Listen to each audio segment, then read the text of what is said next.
Self or not self is malignant tissues for the host. The aim of the chapter is to understand the number of theoretical inconsistencies that do not fit the idea of host immune defense against spontaneous cancer. They are: non-selective cytotoxic therapy of cancer is effective, acting harmfully for a host; legal deep lymphocytopenia, i.e.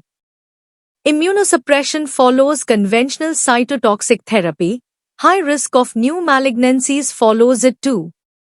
Malignant cells prefer to spread through lymph nodes, a favorite checkposts of immunity. Accepted anti-angiogenic treatment restricts access of immunocytes inside a tumor. Considering the development of a tumor and its vessels, gradual exhaustion of hematopoietic stem cell number in blood, and arising of cancer cachexia, a ratio of infectious morbidity and cancer mortality in their interrelation, extracted from experimental, clinical data and population statistics. We concluded that mentioned and other discrepancies become regularities if the cells renewing in both malignant and normal tissues is a result of the recently discovered morphogenesis activity of circulating mononuclear cells, originating from the bone marrow and presenting by tissues committed stem cells and some subsets of morphoangiogenic lymphocytes. Introduction. Over time, it has become clear that the idea of the immune system naturally fighting cancer was overly optimistic and not entirely accurate. In reality, our immune system often doesn't respond strongly to tumors, and certain immune cells may even help cancer grow. Two key types of immune cells, memory T cells and regulatory T cells, are not well understood, and they may support tumors rather than destroy them. Current cancer treatments, especially chemotherapy, aim to kill cancer cells but also damage the immune system by drastically reducing the number of immune cells. This can lead to weakness and frailty, regardless of whether the tumor shrinks. Surprisingly, the number of immune cells matters more than the balance between different types, which is often misunderstood. There's also confusion in how we treat cancer versus organ transplants. In cancer, doctors try to suppress regulatory T cells, while in transplants, they try to boost them, even though both situations involve foreign tissues in the body. Oddly, both treatments lead to reduced immune cell counts, and older patients often show unexpected patterns of better cancer outcomes but worse transplant results.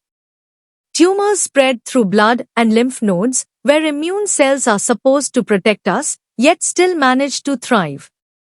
Research is now suggesting that immune cells and blood stem cells have a deeper role in shaping and supporting body tissues, both healthy and cancerous.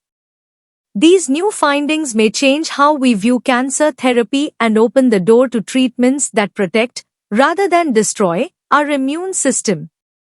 Conclusion. The comparing of clinical cancer features in alternative terms of immunity or morphogenesis leads to recognition of the trophic contribution of hematopoietic cells into tumor development. Replacement of the immune pathogenesis of cancer on a feeding one eliminates global discrepancies described in the introduction and elucidates the questions: why circulating cells of the host take part in the creation of microvessels of malignant tissue, ignoring their supposed allogenic, and how cancer may deceive the host. This alternative is in agreement with bone marrow's potency to produce circulating subsets, which commit to supporting regenerative processes in both non-malignant and malignant tissues. As tumor progression consumes an extra number of such circulating cells, the hematopoiesis of the host becomes more intensive first and exhausted secondly. Therapeutic myelosuppression is the cause for indirect retardation of tumor progression at early stages only but becomes a threat to life later. That is the reason for the adaptation of any cytotoxic therapy for a personal clonogenic resource of the hematopoietic system of a patient. This important article is authored by the following scientists: